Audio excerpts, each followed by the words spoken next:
Enchanté. Shalom Aleichem, Shalom, Rabbi Ali. Shai. Shalom, shalom. Comment ça va? Baruch Hashem, tout va bien. Tu veux te présenter en deux mots comme ça? Ok, moi c'est Shai, 25 ans, je suis à Arbracha, ça fait 3 ans. J'étais avant ça à l'Aïchia du Rabochko, à Kochav Yaakov.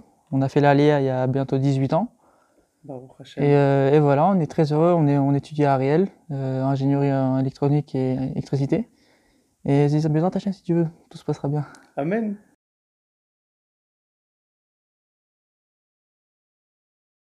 Alors, ce que je pense, la tradition pour moi c'est quelque chose de très important par rapport aux fêtes, principalement. Donc nous avons, étant moi tunisien, marocain, donc il y a forcément des bonnes coutumes à faire, les traditions sont toujours là.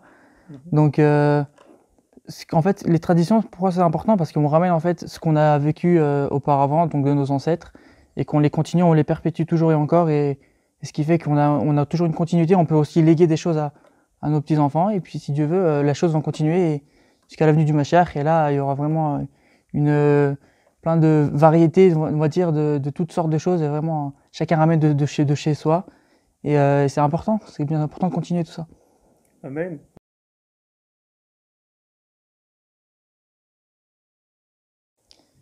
Euh, et ben, je dirais que déjà, je sais que par rapport à... J'étudie un peu la Torah de Rabbi Nachman, Mhm. à mes heures perdues, et je sais que l'une des choses les plus importantes selon la Torah de Rabbi Nachman, c'est l'étude de la halakha.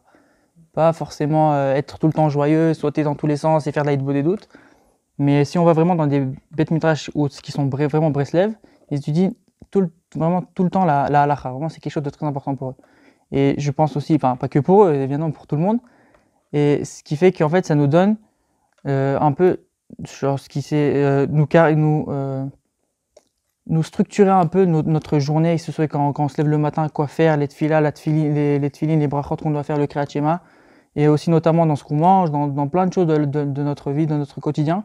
On doit structurer tout ça pour ne pas se perdre et sortir dans des choses on peut relier également à la tradition, pour ne pas sortir justement de cette tradition qu'on a. On a besoin de se mettre des limites, des barrières pour ne pas se perdre un peu dans la nature.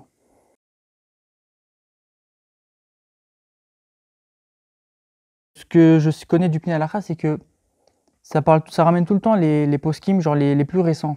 Ok, donc la halakha, elle est tout le temps modernisée encore et encore à chaque année. Chaque fois, il y a des nouvelles choses qui sortent. Et ça parle de tous les sujets qui sont modernes. Ils sont pas maintenant de l'époque de je ne sais quelle année.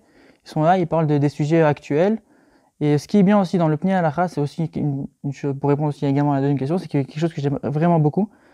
C'est que déjà, ça peut parler à tout le monde, à tous les publics.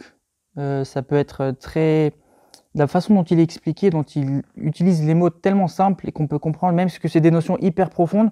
La dernière fois, on a fait avec Nathaniel, on a fait un cours sur Purim. Et nous, on a parlé d'un sujet, après il nous a ramené juste la première phrase de ce qu'il a ramené sur le premier paragraphe de Purim. Et sur ça, il a fait tout un cours de 50 minutes. Vraiment, c'était juste condensé, juste dans une phrase, on a fait tout un cours sur ça. Voilà pourquoi j'aime beaucoup le Pnei Halacha, parce qu'en plus, c'est vraiment quelque chose qui ramène aussi, pas seulement la halakha, mais aussi un peu ce qui est avant la halakha. Comme on connaît de Bereshit, il y a toujours il y a l'espèce de kaf, entre guillemets, qui continue, mais aussi le petit, la petite barre là qui est juste avant, qui nous aussi, il y a d'autres choses avant même d'avoir commencé la création du monde. Avant même d'avoir la halakha, on a aussi d'autres maout, d'autres essences même de la halakha, des explications des divers choses qu'on peut imaginer, qu'on peut comprendre et que ça nous donne encore plus envie d'étudier et de voir qu'est-ce qu'il y aura ensuite dans la halakha. Tu veux dire le sens, la signification de la La halakha, signification des les choses. sources. Voilà, Super. Merci beaucoup, Shai, pour ton témoignage. avec plaisir. Hazak ou Baruch.